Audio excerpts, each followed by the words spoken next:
What does strength of a woman look like in 2026? Well, for Bhumi Satish Pednekkar, it spans many worlds. From playing determined characters on screen to building businesses to speaking up for what's right. Today, in conversation with Bhumi, we are going to talk to her about the strength women hold on and off screen. Hi Bhumi, thank you so much for joining. Thank you so much for such a nice introduction. Before we begin, I'd like to take one small moment and appreciate your recent work in Daldal. I really liked it. The character and the determination you played on screen. Oh my God. Thank you so much. How did you like playing the character, and how it was a female cop to play at that? And You know, honestly, Dal happened to me at a time where I was desperately seeking something that could really challenge me. I think my career has spanned over close to 11 years now, and I've had the opportunity of playing various diverse characters. And somewhere I felt stagnated as an actor, and I think Dal kind of shook me there a little because, as I told you, I was looking for something that would really make me uncomfortable, take me out of these boundaries, and just this maybe a mediocre approach to my craft that I had developed without even knowing, which happens, right? We get like stagnant in life and we just aren't always that motivated. And Daldal was that thing for me, and I'd never played a cop. And what was exciting to me about Daldal is that she was not written the way usually a person in uniform is represented on screen.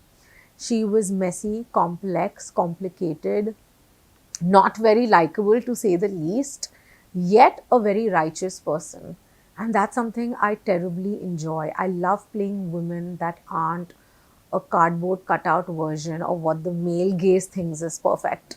And Rita Ferreira was none of those things. So for me, it was it was therapeutic, liberating in many ways. Also, one of the toughest parts that I've played, one of the toughest characters that I've played, hands down. But now that it's been a few months since the show released, and the love has been so overwhelming, man. I'm just so thankful that I had the courage to take that decision for Dal Dal. these days, women increasingly are, holding the storylines. They are the lead characters, or they are the new hero phenomena, so to say. Do you think that filmmakers are being more comfortable with, women getting the authority roles on screen? I think so, definitely, like on digital platforms for sure, because there are a lot of women first, female first narratives over there, which is great. But theatrical, maybe not. I feel theatrical, those roles have really shrunk.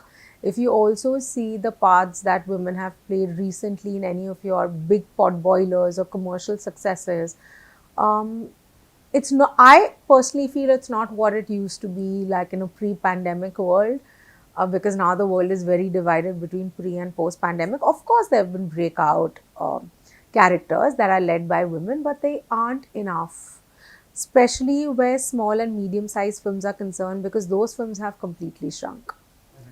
Small and medium films aren't really being made that much, and that's where there was always a stronger place for a female first narrative, because it's usually films that have more empathy, kindness, a strong message, and those films have reduced. Having said that, it's not that women can't do action or any other genres, but chances of a film like so led by women have reduced. But I don't want to be a pessimist. I want to see the optimistic side of also what is happening, that on digital platforms there's a lot more opportunity that is being created, that is also accepted by the audiences and celebrated. But theatrically, if you see, even in the West, some of the biggest franchises that have come out in the last 2 or 3 years have been women-led franchises, from Barbie to Devil Wears Prada now, and many more. Even Oscar-winning films have been women-led narratives. I'm just waiting for it to happen in the Hindi film industry. So, what draws you to play women of different walks of life on screen, and how consciously you choose the women you want to play on screen?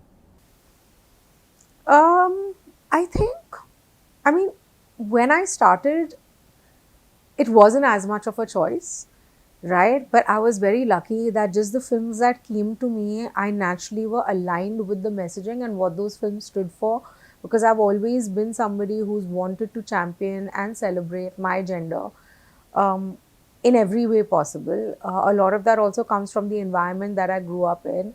Um, but for me, I think championing women from different walks of life, championing what a modern Indian girl today is meant to be. She can be messy, she can be greedy, she has ambition, she has drive, but at the same time, she does want to be a mother and she can juggle both the things very, very well. And I think, again, as even in my earlier answer, what I said, that I don't enjoy playing like a cardboard cutout version of what's perfect written by men. And that's why I'm constantly seeking women that aren't perfect, but that imperfection is the most beautiful thing about them. And I would never play a character that doesn't have agency. So, across my career of how many ever films that I've done, one thing that's very common and I'm very proud of, because that came at the cost of saying no to money, no to maybe a project that might get me that big brand deal.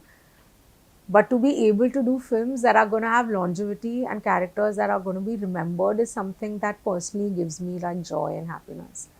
I think actors today are not only judged by their performances, but also what they speak in the public domain, their opinions, their choices. So, how do you apply that filter for yourself? Like which criticism or which feedback to take or not to take? That filter has taken a lot of years of being in the public eye to develop, right? Earlier, I took criticism very, very personally. Actually, not even earlier, till very recently, I took criticism very, very personally. It literally led to me having sleepless nights or being deeply affected by it. And then I realized that I have to have the ability of dividing criticism with constructive criticism. In a world of trolling, I have to seek insight. And how do I turn that into something positive for myself, into a learning as opposed to just overthinking things that strangers have to say? And that has really changed my perspective about the way I'm leading my life today, because I am in the public eye. I'm going to be in the public eye for the rest of my life, and things are only going to get bigger and more complicated and complex for me. I'm also a very opinionated girl. I also am not very filtered, and it might, and I'm also done seeking validation from everyone. I think I am over it. As you should. Yeah, I'm over just being, I'm out of this good girl syndrome, and I didn't know I had it. But women are conditioned to have it. And yeah, I'm sure I'll find a community that believes in what I stand for, that believes in my stories. And I have found a community that believes in my stories over all of these years. And I am just being myself for the girls. Yeah, that's all that matters to me. And yeah, and trolling, no trolling, whatever it is, I think whatever opinions people have shows somewhere a lack in their life. Because, and I say this many a times on public platforms, and this is not just about me, but generally many of my colleagues, and you don't even need to be in the public eye to be trolled today. I feel people have forgotten that when you are passing a comment or a judgment about anybody, there is a human being on the other side. We can't dehumanize ourselves, especially when we're already so disconnected from the world outside. We all are on our phones, constantly scrolling. We've lost the ability to form our own opinion, because there is a narrative and an opinion that's handed down to us. And we believe that, right? I feel that is a very, very scary situation for the society in general. And what we really need is empathy and kindness in every communication and conversation that we have. It can be on the internet, it can be amongst ourselves, it can be with people in your house, in your work environment, anywhere. Now more than ever, I feel that is like need of the hour. So, yeah, I think. That was very honest.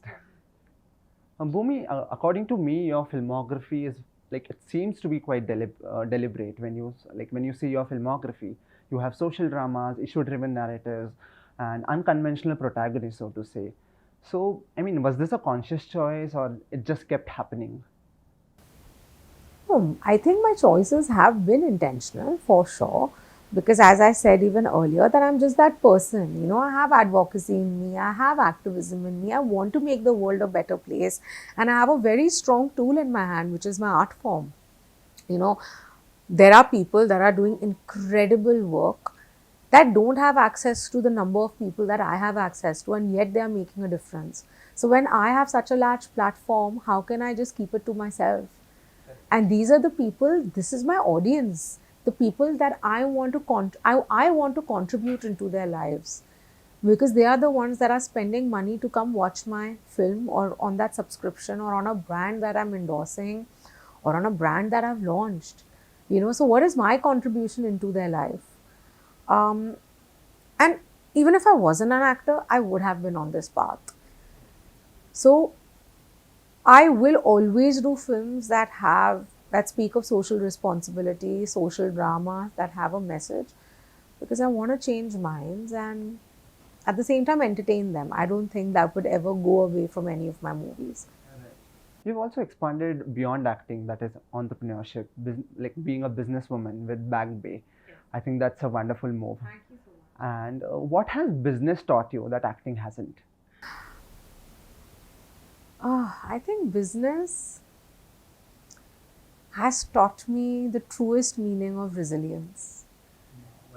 You know, as an actor, I just have to reach set. Of course, I have to be prepared 100%, but I have to reach set, and there are so many people. You have your director, who's the captain of the ship, there's somebody doing camera work, your costumes are given to you, everything is done, right? And I reach, and we kind of put all of those energies and channelize it into a character.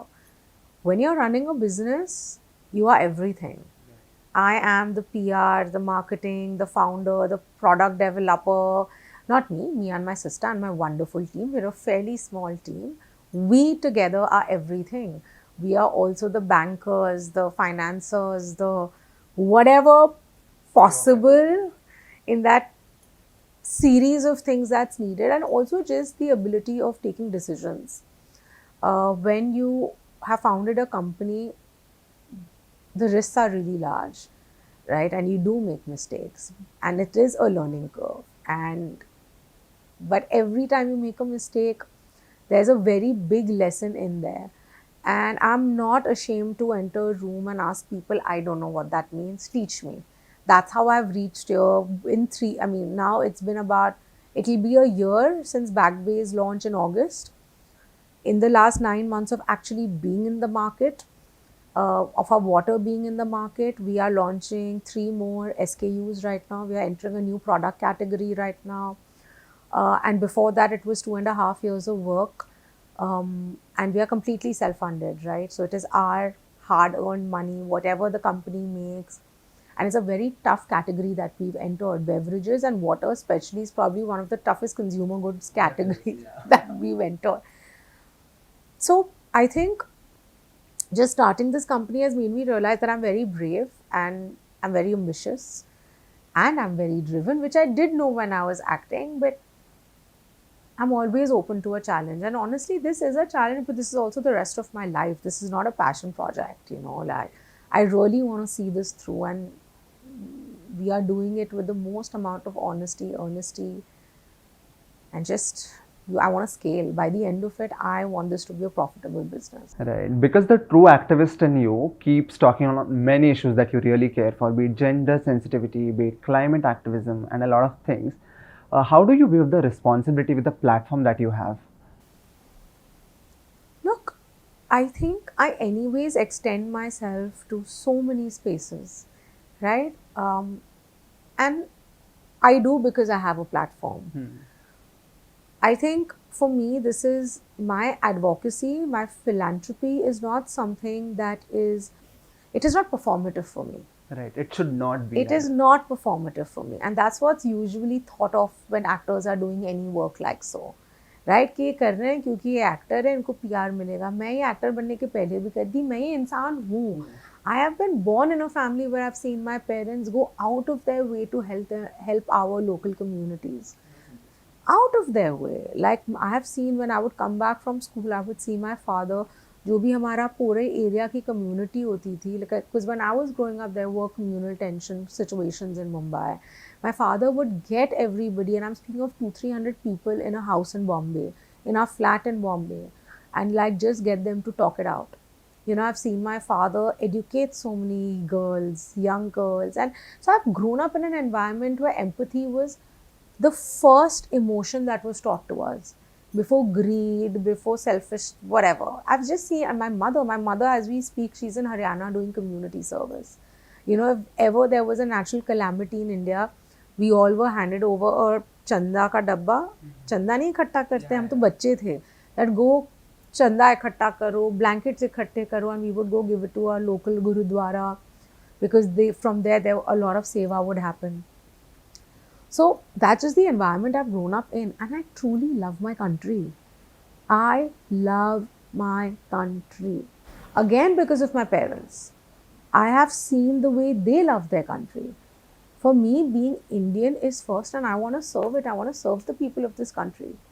And it's, yeah, so for me, where responsibility is concerned, I have made a lot of choices in my life through which I could have, like the films that I do, the brands that I've been associated with.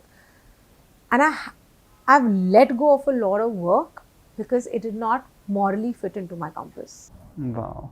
Since everyone is talking about AI today and you have not left that territory untouched either, you've co-founded, I think, AI-led media and creative technology company. What would you like to say about that company and your role in that company? So I have co-founded this company, but something that we are trying to do through Maya is that how do we beautifully integrate live action with AI in movies? Because for the entertainment and our industry to not survive, I think survive is a very big word, but to coexist, both the technologies need to coexist. So what we are trying to do is how do we make the animation better? How do we make the VFX better, the CGI better? So that's what we are trying to do through Maya. We've been doing a lot of international work, which has been great. Ads, music videos. In fact, the first thing that was created for Back Bay Aqua, my mineral water, was an AI film. Oh, I've seen that. Yes, that was done by Maya. And after that, I got so interested. I said, this is crazy. I said, this can be used. If AI is used in the right way, it can be very empowering like any other technology. Or what's happening today is people are using it to set their timetable, get recipes, I don't know, do what not. And I feel doing that, they are really going to be left behind in the race because they're not using it, they're not using the technology for the brilliance of what this technology can give you. Bhumi, you're an actor first, and after whatever you have achieved for the last few years, how do you deal with the uncertainty of the profession? You can't deal with the uncertainty of the profession. You just have to accept it that what goes up will go down. There are going to be highs and there are going to be lows. You will meet success, you will also meet failure. Now, and I have learnt it when I hit failure because I was on this golden run. I think that's the right way to learn, right? That's it. And failure teaches you a lot. And I'm very lucky that I have a very strong ecosystem around me, which spans from my family, friends, my team, and all the other opportunities that I've constantly created for myself. Because by the end of it, I'm a workaholic and I want to create things. And every time I hit failure or I hit a roadblock, I just went on to learning newer things. And that really kind of got me back into loving acting again. Also, the biggest thing that can take you through a bad time is your spirituality and faith. There is nothing bigger than finding. I have found faith with God, but if you believe in the universe, if you believe in, I don't know, doing seva, whatever it is that you believe in, that form of spirituality is going to take you through every bad time. जब मैं छोटी थी बचपन में, you would see our elders, telling us पूजा करो, पाठ करो. There is a logic and a science behind it, which I only understood when I found that connection. So be it meditating, be it praying, chanting, doing mantra jap, visiting temples, or just going and spending time in a forest. Whatever your form, or whatever God or whatever energy you believe in. Especially for younger people that are watching this today, I would say find that connection. Because the world that we are living in, because everything is so materialistic, everything is so superficial, everything is so fake, connecting with your eye, with your conscience is very important, because the ultimate truth of life is that we all are trying to align with the larger universe, whatever vibration that is. And that can only happen when you are aligned with yourself. Right. To close, Bhumi, as your career moves forward, what excites you the most? Being a star material, being like building businesses, or something larger beyond that? I don't think I can pick one. I think what's going to excite me the most, that when I look back after 10 years from today, I just don't want to compromise on my authenticity and who I am. And I think that has many, many different facets. Success is very important to me. Money is very important to me. I want to be successful, but not at the cost of losing out on who I am and my voice. And usually that's expected of women. Usually women are boxed. They are told you can't do this. And when you do try and do it against popular opinion, you are put labels on. I want to be beyond and above this narrative.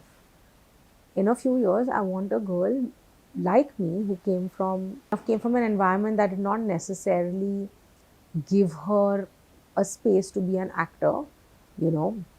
And I come from a very empowering household, but acting was something that they just couldn't understand, you know. And I want her to be like, okay, if she could do it, so can I.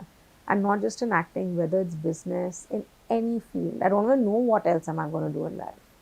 That was a really honest answer, Bhumi. Thank you so much for joining us today, and thank you so much for your time. Thank you. Thank you so much for your time. They were great questions. Thank you so much. Thank you.